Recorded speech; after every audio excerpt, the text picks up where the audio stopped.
Auditeurs et auditrices de la Radio nationale catholique de Côte d'Ivoire, La Voix de l'Évangile, bonjour et merci de nous rejoindre sur votre radio pour ce moment de formation et d'information.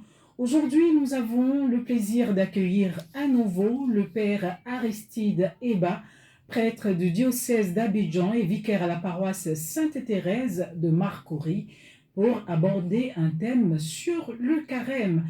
Alors que nous nous préparons à vivre pleinement la célébration de Pâques, une question fondamentale se pose. Comment cette période de carême, je dirais de jeûne et de prière, peuvent-elles devenir une véritable école de discernement et de résistance aux tentations qui nous entourent? Le carême n'est pas seulement un moment de privation, mais une opportunité de croissance spirituelle et de rapprochement avec Dieu. Dans cette émission, nous allons explorer ensemble les pratiques et les réflexions qui peuvent enrichir notre expérience du carême et nous aider à mieux comprendre notre cheminement spirituel. Sans plus attendre, tournons-nous à présent vers notre invité en la personne du Père Aristide Eba. Père Aristide, bonjour et bienvenue. Bonjour à vous, j'espère que vous allez bien. Nous allons très bien et vous? Ça va. Ça se Grâce passe de Dieu. bien, Très ce bien. temps de carême? Oui, super bien. Oui. À la grâce de Dieu.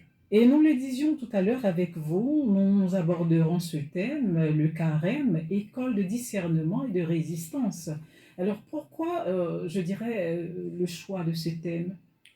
Le choix de ce thème, tout simplement parce que beaucoup vivent souvent le carême, ce temps de carême-là, sans souvent comprendre l'essentiel. Oui. Voilà. Parce que ce temps de carême-là, c'est une école de discernement et de résistance à la tentation. Puisque déjà avec le premier dimanche de carême que nous avons vécu la semaine passée, nous avons vu la tentation de Jésus au désert. Et c'est fort de ce texte-là que je me suis dit, mais pourquoi pas essayer d'approfondir cela.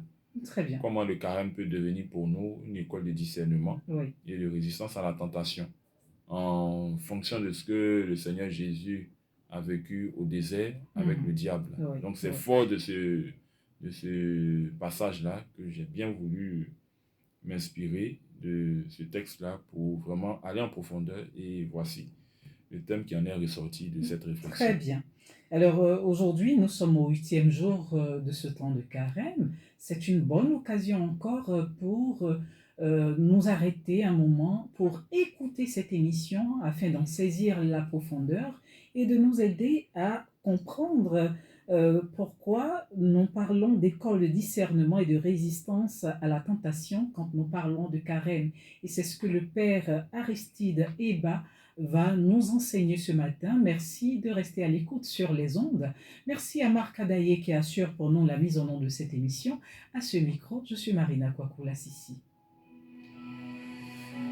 Frères et sœurs, le carême n'est pas seulement une période liturgique marquée par le violet, le jeûne et les efforts spirituels.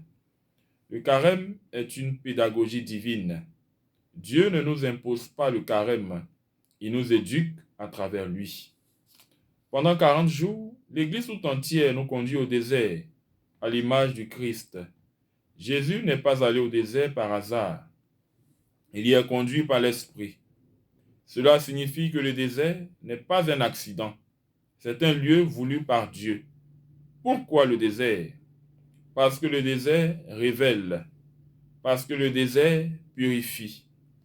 Parce que le désert met à nu. Parce que le désert forme.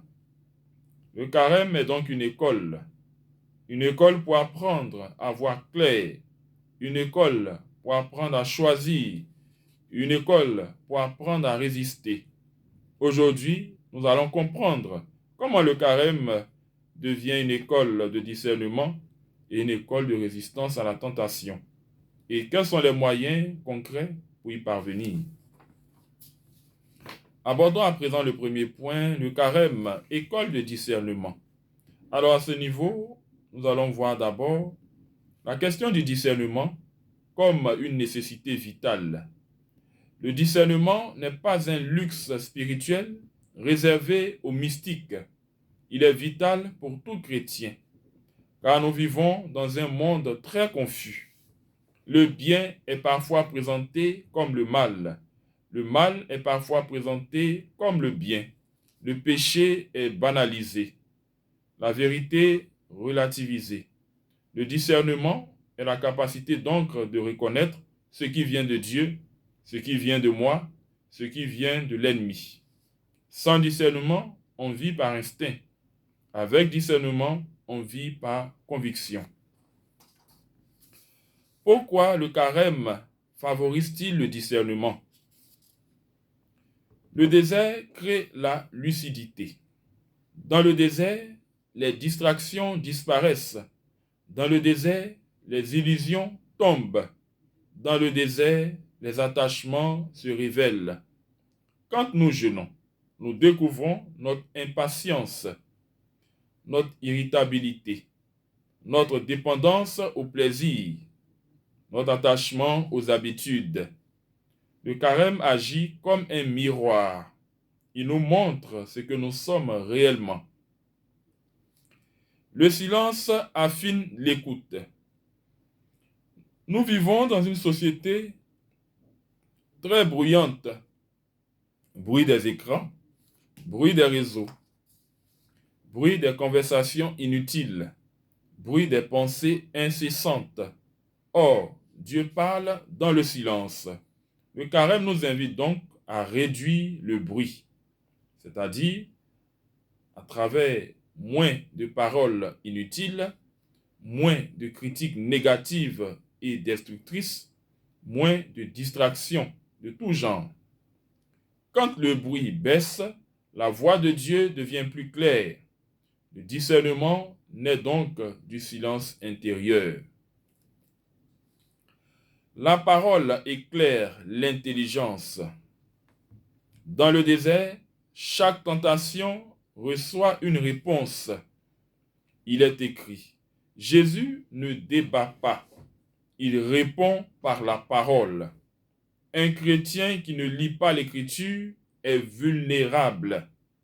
Le carême est donc le moment privilégié pour lire l'Évangile chaque jour, pour méditer lentement, pour laisser la parole juger nos pensées.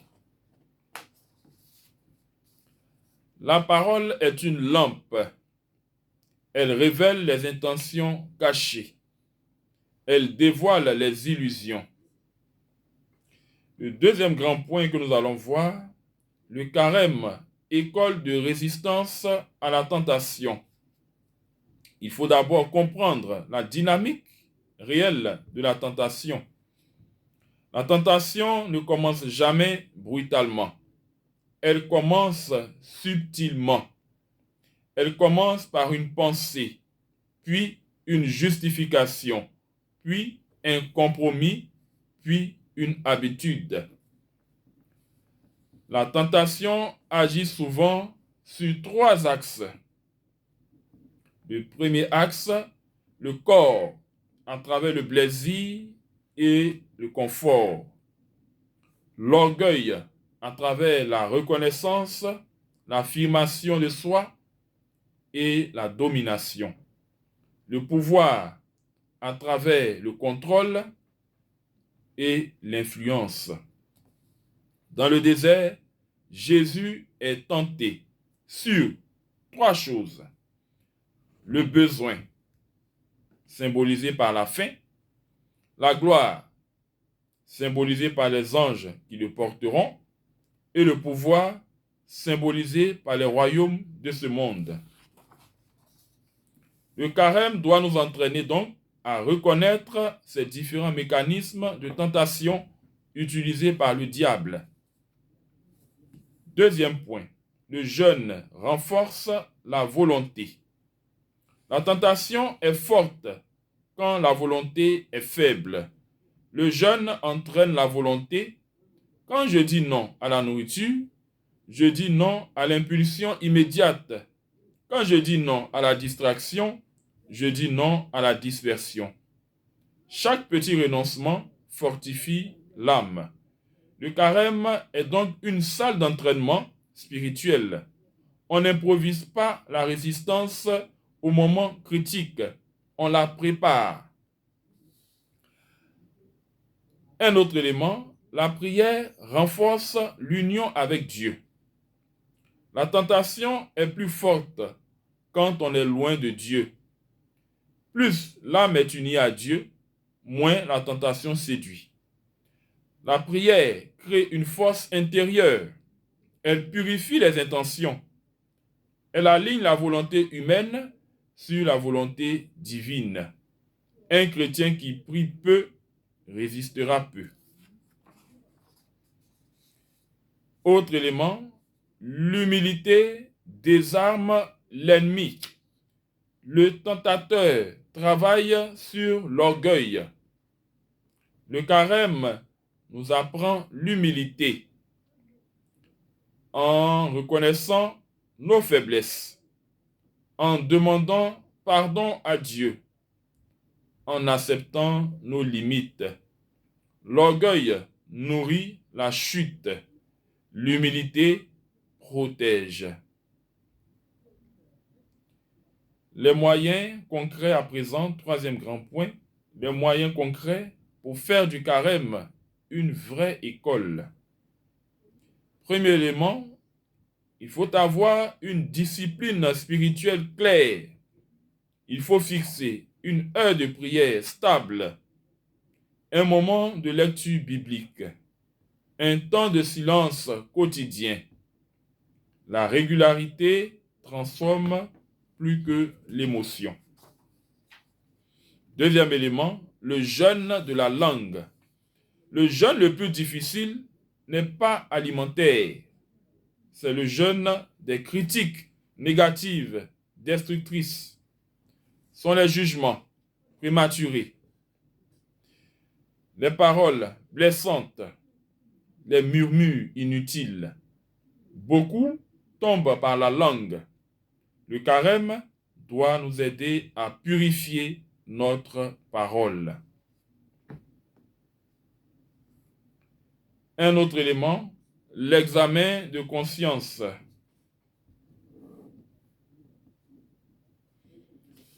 Quotidien. Chaque soir, posons-nous ces trois questions. Où Dieu m'a-t-il parlé aujourd'hui? Où ai-je cédé?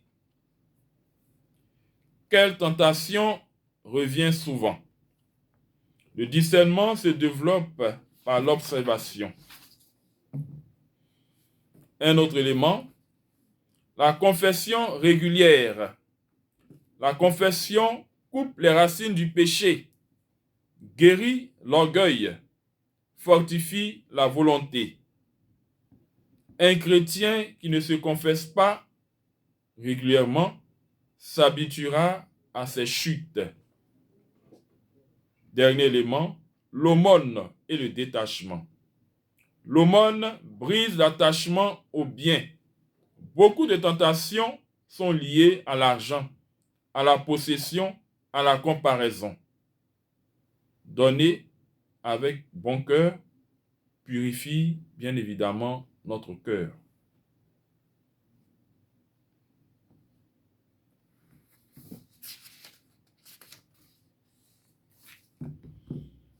Alors, frères et sœurs, le carême n'est pas une punition, c'est une formation. Si nous vivons ce temps sérieusement, nous verrons plus clair. Nous choisirons mieux. Nous tomberons moins. Nous résisterons davantage. Le désert n'est pas un lieu d'abandon. C'est un lieu de préparation. Et le désert, c'est le lieu de la rencontre par excellence avec le Seigneur. Après le désert, vient donc la mission. Après le combat, vient donc la victoire. Après le carême, vient la résurrection. Que ce carême fasse de nous des hommes et des femmes de prière, des hommes et des femmes lucides, des hommes et des femmes forts, des hommes et des femmes libres de tout attachement. Car la vraie liberté n'est pas de faire ce que l'on veut personnellement, mais de choisir véritablement et sincèrement ce que le Seigneur veut pour chacun de nous.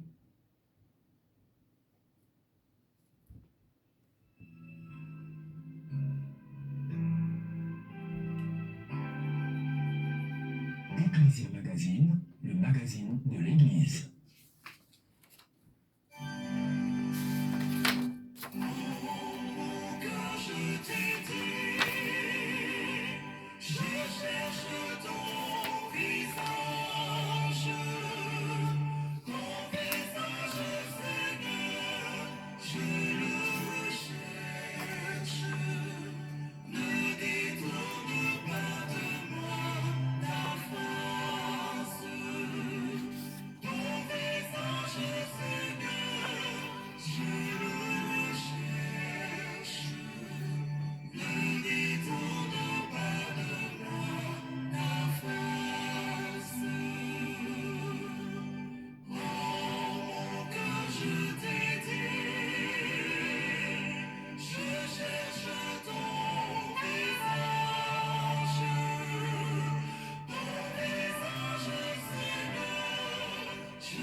Vous avez raison d'être connecté à la Radio nationale catholique pour vous former et vous informer au travers de votre émission Ecclesia Magazine du mardi au vendredi sur les ondes de la Radio nationale catholique de Côte d'Ivoire.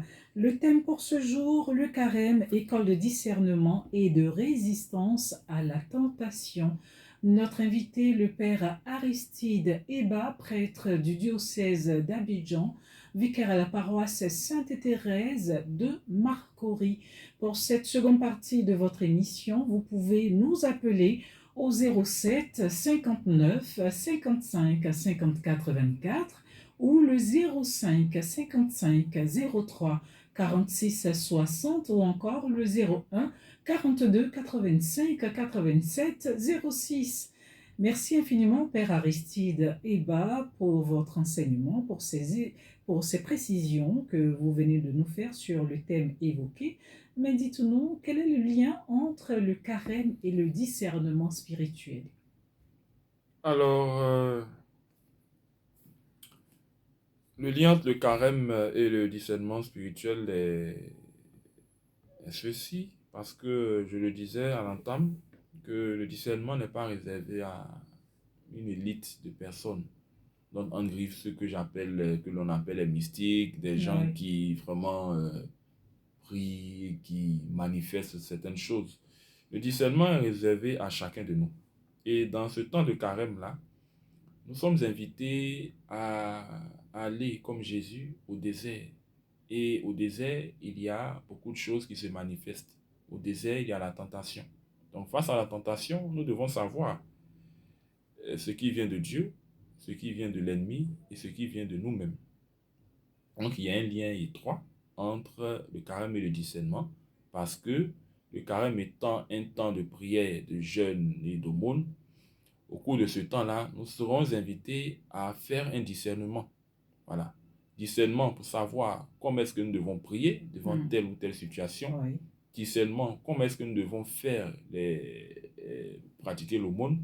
Discernement aussi, comment nous devons jeûner. Donc, on ne peut pas parler de carême sans parler de discernement. Parce que lorsque nous voyons l'épisode de Jésus qui est allé au désert, Jésus également a fait preuve de discernement pour savoir comment déjouer les pièges du tentateur. À toutes ces trois tentations, il en est sorti vainqueur parce que Jésus a fait preuve de discernement et de sagesse pour savoir déjouer les plans de l'ennemi. Très bien. Est-ce que ici, nous devons comprendre que le carême peut nous aider à mieux comprendre nos tentations? Bien évidemment, à travers la tentation de Jésus au désert, ce temps de carême doit nous amener à pouvoir bien comprendre le mécanisme dont j'en ai parlé tout à l'heure de la tentation, le dynamisme de la tentation, et je vais revenir dessus. Alors, le temps que... voilà, j'ai dit que la tentation ne commence pas de manière brutale. Elle commence de manière subtile. Voilà. Quand le diable nous tente, c'est de manière subtile. Il ne vient pas brutalement. Parce que s'il vient brutalement, on va aussi réagir. Et lui, son objectif, c'est de nous détourner. Donc, comment la tentation commence? Elle commence par une pensée qu'il met dans notre esprit. Ensuite, une justification. Justifier que cette pensée-là... Une pensée négative ou bien nous faire croire aussi qu'elle est positive. Une pensée pour nous attirer, nous faire croire. C'est une pensée pour nous faire croire que si nous sommes dans une situation, par exemple, que nous voyons que cette situation-là n'est pas très catholique, son objectif, c'est de faire quoi? C'est de nous rassurer. Fais-le, c'est la bonne décision. Tu vois, si tu fais ça, tu seras comme ci, comme ça. Comme un peu ce qu'il a fait à Ève. Voilà. Et ensuite, après la pensée, vient la justification. Il justifie ce qu'il est en train de mettre dans notre esprit. Ensuite, ça passe par un compromis. Voilà. Après le compromis, ça devient une habitude. Parce que tant qu'il va venir et que vous allez essayer de résister, lui, son but, c'est de pouvoir vous avoir. Donc, il va persévérer. Et il y a des gens, au bout du compte, qui sont fatigués, n'ayant plus assez de force, qui cèdent. Et voilà comment la chose s'installe en nous. Donc, c'est le mécanisme de la tentation. Voilà. On a vu avec Jésus, comment il a procédé avec Jésus. Il a présenté de belles choses. Mais Jésus a su répondre de manière subtile et très sage. Et après, lorsqu'il a vu que Jésus avait répondu à toutes ces questions, il s'en est allé. Donc, comme je l'ai dit, j'ajoute, la tentation agit sur 3 axes. Le corps, l'orgueil et le pouvoir. Voilà. Le corps à travers les plaisirs, le confort, l'orgueil, la reconnaissance de soi, l'affirmation de soi, le fait de dominer, le pouvoir, contrôler toujours les autres, avoir une influence. Voilà. Et dans le désert, Jésus a été tenté sur le besoin, c'est-à-dire la faim, sur la gloire, du fait que le diable lui dise que si tu te jettes, les anges viendront, te prendront, te porteront pour que ton pied ne heurte une pierre. Et enfin, sur le pouvoir, il lui a présenté les royaumes du monde. Voilà. Mais Jésus n'a pas cédé. Très bien. Donc, le discernement, dans tout ce que nous faisons, il est très, très important. Et à travers le récit de la tentation de Jésus au désert, nous voyons combien de fois le discernement est très important dans notre vie, dans notre cheminement de chrétien. Alors, pendant cette période de carême, quels sont les principaux défis que les fidèles rencontrent pendant, comme je le disais, pendant cette période? Pendant ce temps de carême, il y a plusieurs défis que les fidèles rencontrent, c'est-à-dire le problème de la discipline spirituelle, une discipline de prière. Beaucoup vont prendre des engagements, mais ne pourront pas, toujours. Des résolutions. Voilà, des résolutions, mais ne pourront pas. Surtout du côté spirituel.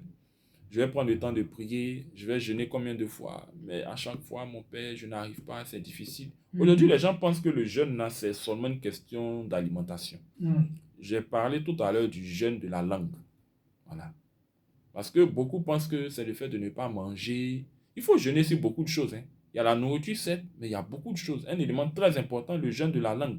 Parce qu'à travers la langue, on profère de mauvaises paroles, des critiques négatives, des paroles pour détruire. Alors il faut jeûner également Oui. sur la langue, jeûner sur le comportement. Le pape Léon l'a même souligné Voilà, il dans a son souligné. message. Voilà. Oui. Très bien. Donc aussi, il faut faire un examen de conscience de manière quotidienne. Mhm. Voilà. Et j'ai parlé de 3 questions à se poser chaque soir avant de dormir. Où Dieu m'a-t-il parlé aujourd'hui? Où ai-je cédé? Quelle tentation revient souvent? Mhm. À travers ces 3 questions-là, je pense que ça nous permettra de prendre vraiment conscience de la réalité même de ce temps de carême. Parce que je le disais hier aux fidèles lors de l'homélie de la messe de midi, je dis, il ne faut pas se dire que après le carême, on ne va plus se convertir. Parce que On beaucoup revient pensent à que, ce qu'on avait voilà, laissé, c'est beaucoup cela? pensent que la conversion, c'est une histoire de... Parce que j'entends souvent les gens dire, mon père, ah, c'est le temps des carême, comme c'est le temps des carême, là, on va laisser, on va faire ça. Je dis, donc, quand vous allez retourner, on va retourner au temps ordinaire, vous allez le faire. Non, la conversion, c'est un exercice perpétuel. Oui. Et il faut de la constance. Voilà. Donc, il ne faut pas qu'on pense que le carême, c'est seulement pour on jeûne, et puis après, on ne jeûne plus, ou bien après, on ne fait plus l'aumône, ou bien après, on ne prie plus. Ça doit être une continuité. Donc, j'inculque aux gens qu'il faudrait que la conversion soit perpétuelle, continuelle, même au-delà du temps de carême. Parce qu'il y a beaucoup qui sont en train de dire, bon, comme c'est le temps de carême là, tout ce que je mangeais là, je vais faire, je retiens, et puis je donne. C'est pas ça. Il faut se donner tout entier au Christ. Si tu veux faire un don, tu fais un don de manière vraiment de manière bonne, avec bon cœur. Si tu veux prier, tu pries. Si tu veux jeûner, tu jeûnes. Voilà. Donc, moi, je pense qu'il faudrait qu'on reste dans cette constance-là. Au-delà du temps de carême, nous devons avoir les mêmes attitudes de prière. Parce que le problème aussi, souvent, se situe au niveau de la discipline de prière. Oui. Il y a beaucoup qui ne savent vraiment pas. Hier, j'ai reçu quelqu'un qui me disait, mon père, je ne sais pas comment on prie. Mon père, est-ce qu'il n'y a pas une prière pour tant? Il dit, oui, il y a des prières qui existent dans l'église, mais si tu fais ta prière, la prière qui vient du cœur, la prière, c'est parler à Dieu. Donc, il faut parler à Dieu, lui confier tout ce que tu comprends, tu ne Certainement qui comprends se pas. demandent comment est-ce qu'il faut parler à Dieu. Oh, mais il faut parler à Dieu avec son cœur. Voilà, il faut parler à Dieu avec son cœur. Hein. Voilà, j'aime bien cette parole. Je ne sais pas si c'est Saint Jean-Marie Vianney qui le disait. Il dit, parce qu'il est devant le Saint-Sacrement, Seigneur, je te vise et tu m'avises. Voilà. Souvent, on n'a pas quelque chose à dire. Bon, allons au Saint-Sacrement, regardons le Seigneur.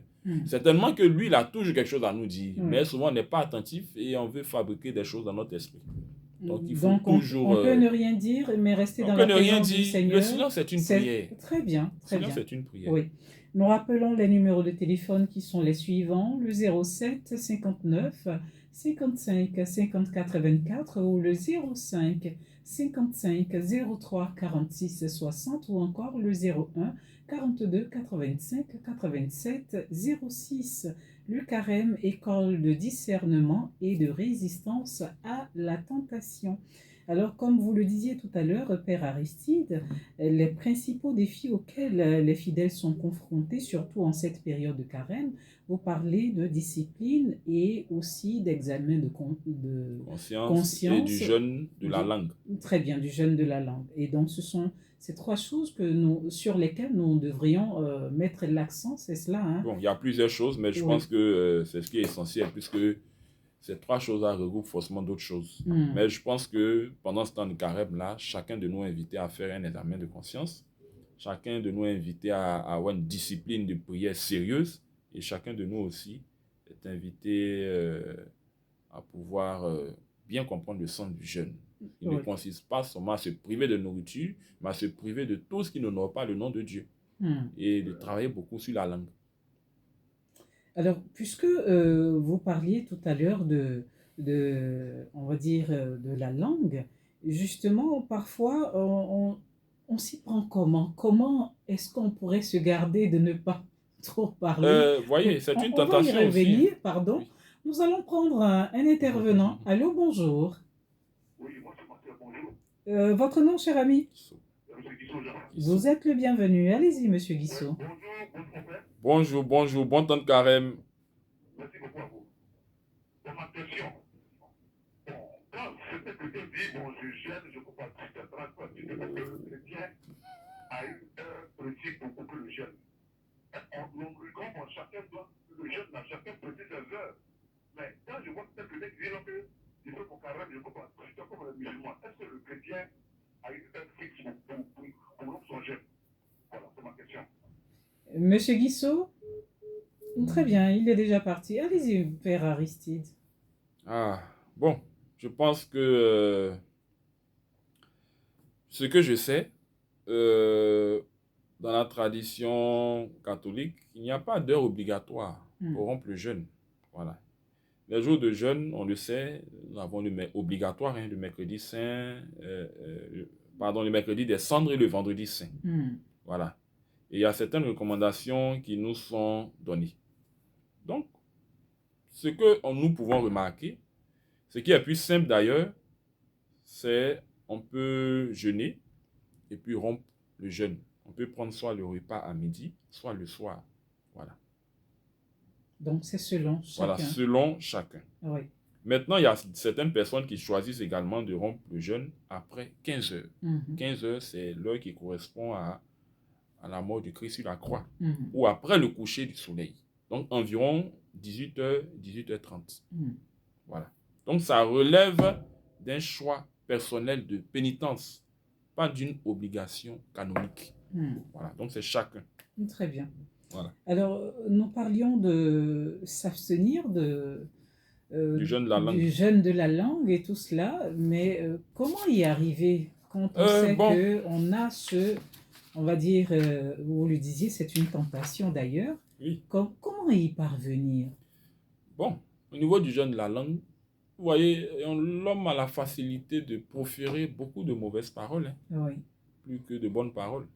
Donc, je pense qu'en ce temps de carême-là, conscient de ce que nous avons comme souci à ce niveau-là, je pense que chacun doit entrer en lui-même, faire un examen de conscience, faire des efforts, vraiment, je veux dire, faire des efforts aussi personnels, et puis compter sur la grâce de Dieu pour éviter de proférer de mauvaises paroles. Je disais à quelqu'un il y a quelques jours, si tu sens que tu veux lancer une parole qui ne sera pas forcément bonne, demande au Seigneur, Seigneur, aide-moi à me taire. Parce que je le dis souvent aux gens, et moi, c'est quelque chose que j'ai appris dans mes moments de désert, que le silence, c'est une âme, c'est une force. Le silence ne veut pas dire développement de rancune. Non. Le silence, pour moi, a été de laisser Dieu agir dans chaque situation auquel j'étais confronté. Et plus tu arrives à vraiment nourrir ce silence-là, plus le Seigneur te fait grandir. Vous savez, souvent, devant certaines injures, certaines mauvaises paroles, tu gardes le silence. Oui. Il fait plus peur que lorsque tu parles. Parce que lorsque tu es dans le silence, les gens pensent que tu es en train de préméditer le mal contre eux, mais non. Tu laisses Dieu agir et le silence est une réponse. Donc, j'invite les chrétiens à pouvoir développer cette vertu-là du silence. Parce que c'est très, très important. Allô, bonjour. Oui. Allô? Oui, quel est votre nom? Je m'appelle Nadia. Vous appelez d'où, Marcel? Alors, j'appelle de Yopougon, MBA. Nous vous écoutons. Bon, je veux poser une question presque sur la confession. Parce que présentement, moi, je suis malade. Je suis opéré de l'œil et ça a échoué. Ça fait 2 ans que je suis à la maison, je ne peux pas sortir, aller à la confession. Et le peuple tu parles de la confession. Je ne peux pas sortir, je ne peux pas avoir quelqu'un pour m'accompagner à la confession. Mais néanmoins, quand je prie, c'est confortable là-bas. Néanmoins, quand je prie, bon, je demande toujours pardon. Des fois, je fais lire à ma nièce le passage de la Bible 51 avant de prier. Alors, je veux qu'il m'éclaire un peu sur ça. Je ne peux pas me rendre à la confession. Alors, Marcel, aujourd'hui, nous ne parlons pas de confession, mais comme Le père est là, il va vous répondre. Restez à l'écoute de la radio. Restez à l'écoute, Marcel. Le père va vous répondre. Allez-y. Alors, je pense qu'à ce niveau, l'Église a tout prévu. Quand des personnes sont malades, on leur porte la communion, on peut aussi les confesser. Donc, je pense qu'il faut qu'il s'adresse au prêtre de sa paroisse pour qu'un puisse faire le déplacement pour venir lui donner le sacrement de la réconciliation chez lui à la maison. Parce qu'il est malade, il est dans un état, il ne peut pas se déplacer.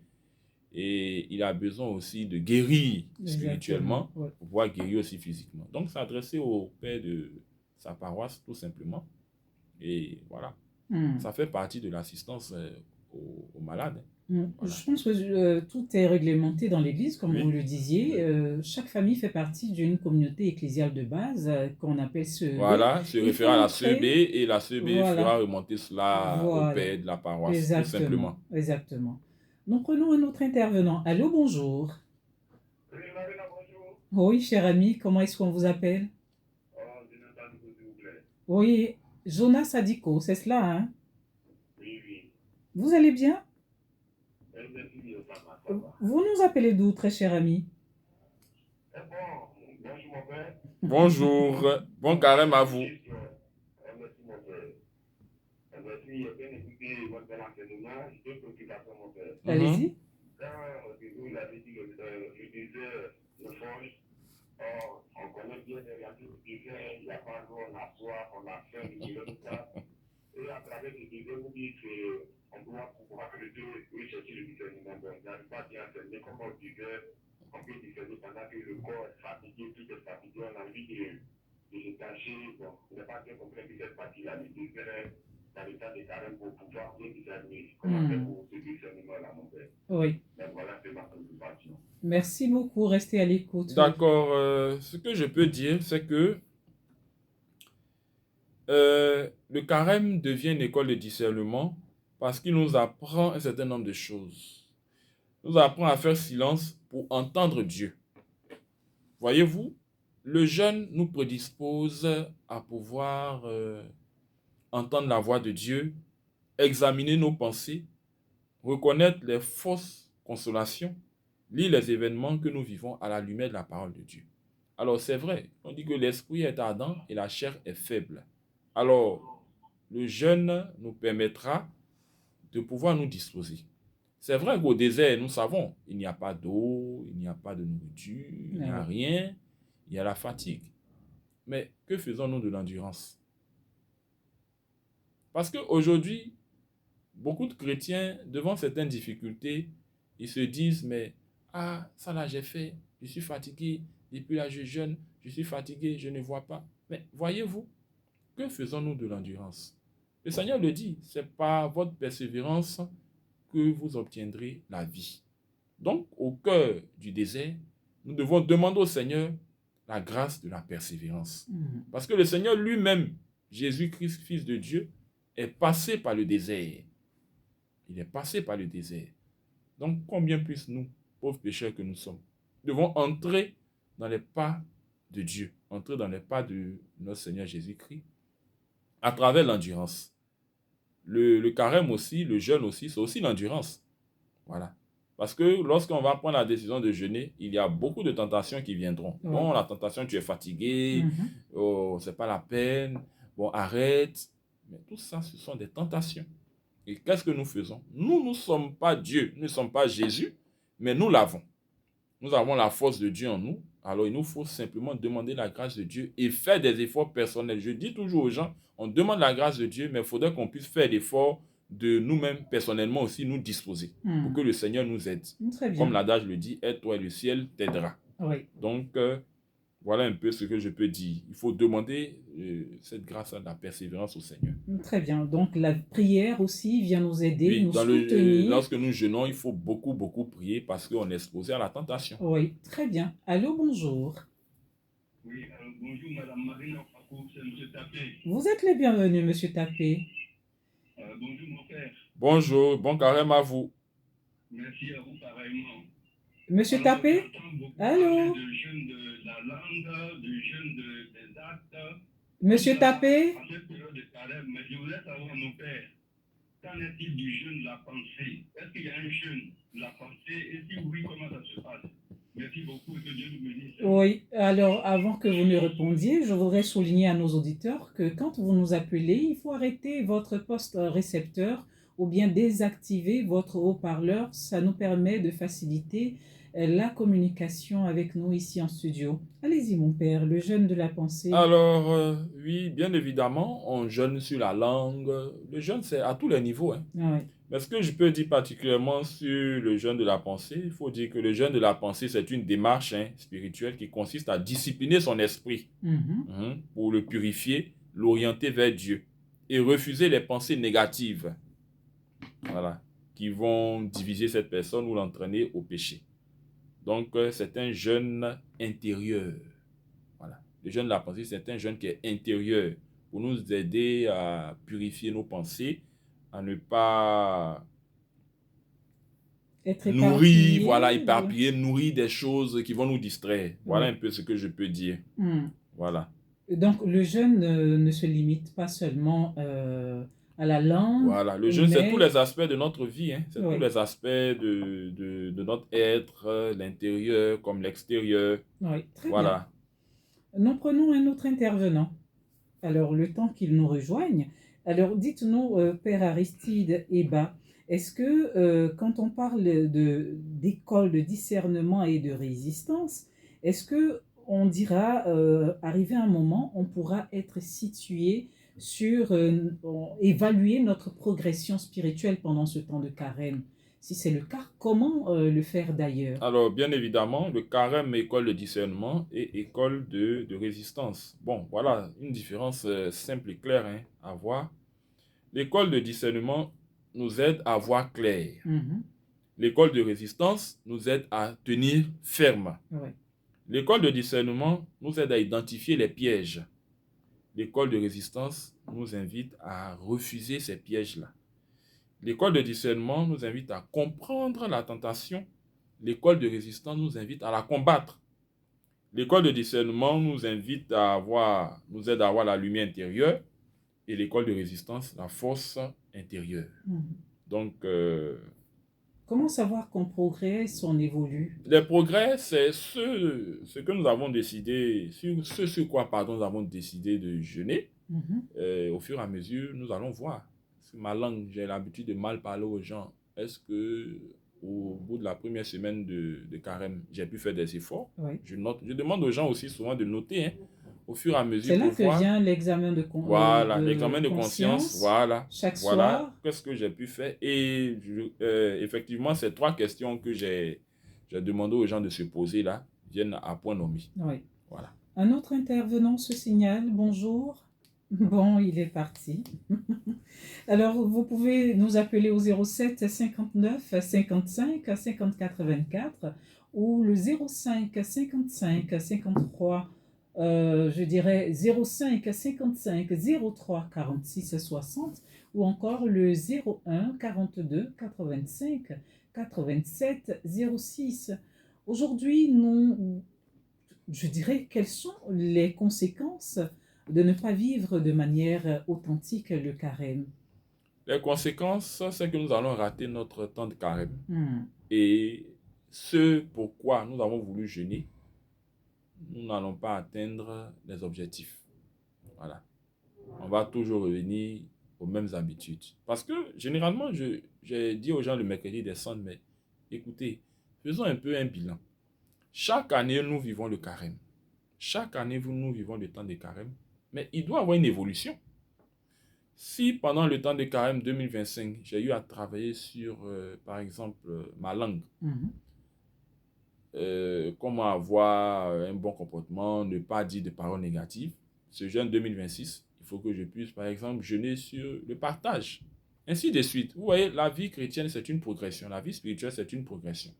Mais quand le carême n'est pas vécu en bonne et due forme, on revient toujours à la même chose. Et on aura l'impression que on n'a rien fait du carême. D'autres disent, ah mon père, mais le carême, je n'ai rien vu dedans, le carême est fini. Et on n'a pas, on reprend encore le cycle. bon, Oui. faut faire attention. Donc, Et puis se discipliner surtout. Voilà. Parce que de nous-mêmes, on ne peut rien faire. Le Seigneur l'a dit, de vous-même, vous ne pouvez rien faire. Sans moi, vous ne pouvez rien faire. Donc, il faut vraiment, vraiment, vraiment travailler sur nous-mêmes. Travailler sur nous-mêmes, faire des efforts et demander la grâce de Dieu. Voilà. Si nous le faisons réellement, nous allons pouvoir vraiment évoluer. Parce que chaque temps de carême doit nous permettre de corriger quelque chose dans notre vie. Si c'est toujours le même truc, moi, mon père, je ne peux pas, je n'arrive pas, souvent, on ne fait pas d'efforts. Est-ce qu'il faut garder une seule résolution ou un seul engagement pendant Pour ne chaque pas période de carême? s'embrouiller, je conseille de ne pas avoir trop de choses. Voilà. Si je sais que je dois jeûner ce carême 2026 sur mon comportement, ma manière de parler aux gens, les calomnies, les paroles médisantes, je me concentre là-dessus. Parce qu'il y a d'autres, bon, je vais jeûner sur la langue. Non, je vais jeûner sur le partage. Non, je vais jeûner sur... Après, on ne fait rien. On reste éparpillé. On est éparpillé. Et lorsqu'on est éparpillé, bon, vous savez, hein, Malin, il aime bien les gens qui sont éparpillés. Hein. Et là, il va, bon, je vais faire ça, je vais faire ça, je vais faire ça. Après, il y a des gens qui prennent 1000 résolutions. Mon père, voici mes 10 résolutions. Moi, je dis, mais est-ce que les 10 résolutions, vous pourrez respecter? Non, mon père, je vais faire, c'est un défi. Ok. Parce que souvent, on entend dire, d'ailleurs, sur des réseaux sociaux, sur certaines pages, il faut énumérer tout ce que vous souhaitez, on va dire, accomplir et en même temps prendre comme résolution pendant le carême. Oui, bien Donc, évidemment. ça devient plusieurs engagements, plusieurs résolutions. Je conseille aux gens de ne pas prendre trop de choses. Il faut travailler sur une seule chose à la fois. Parce que c'est comme, je veux dire, un étudiant qui doit faire sa soutenance, on lui demande de choisir un thème bien précis, mais souvent il y en a qui, nous-mêmes on a vu, hein, quand on était en fin de cycle, beaucoup sont allés prendre plusieurs thèmes, ils travaillent dessus à la fois, on dit bon, il y a un travail de recherche, ils prennent tout, mais à la fin on s'embrouille. Il faut être figé sur quelque chose. Très bien. Parce que chaque temps de carême que nous allons vivre doit nous aider à parfaire un aspect de notre vie. Donc c'est au fur et à mesure. La vie chrétienne, ce n'est pas statique, mais c'est dynamique. Donc au fur et à mesure, on évolue. Donc cette année, par exemple, je dis carême 2026, moi, je dois apprendre à partager. Très bien. Je dois apprendre à donner. Donc je travaille là-dessus. Oui. L'année prochaine, je peux dire, bon, je vais apprendre à plus me consacrer, me donner à la prière. Je fais ces efforts-là au fur et à mesure. Mais c'est bien aussi d'énumérer. Très bien. Parce que dans la prière, dans l'aumône, le partage, il peut y avoir des sous-points sur lesquels je dois travailler. Voilà. Ça, par contre, on peut le faire. On peut énumérer. Je travaille sur le point du partage, mais dans le partage, voilà. Qu'est-ce que je dois faire? Qu'est-ce que je dois faire? Qu'est-ce que je dois faire? Oui. Voilà. Alors, en ce 8e jour du temps de carême, dites-nous, Père Aristide Débat, qu'est-ce que vous souhaiteriez partager comme message de fin en ce qui concerne le thème que nous avons évoqué, nous le rappelons, le carême, école de discernement et de résistance à la tentation? Ce que je pourrais dire aux uns et aux autres, tout simplement, c'est qu'au cours de ce temps de carême-là, nous apprenions à aller au désert avec le Christ, apprendre à affiner notre discernement et vraiment nous approprier les moyens que l'Église, que le Seigneur nous donne pour résister à la tentation. Surtout, il ne faut pas se précipiter.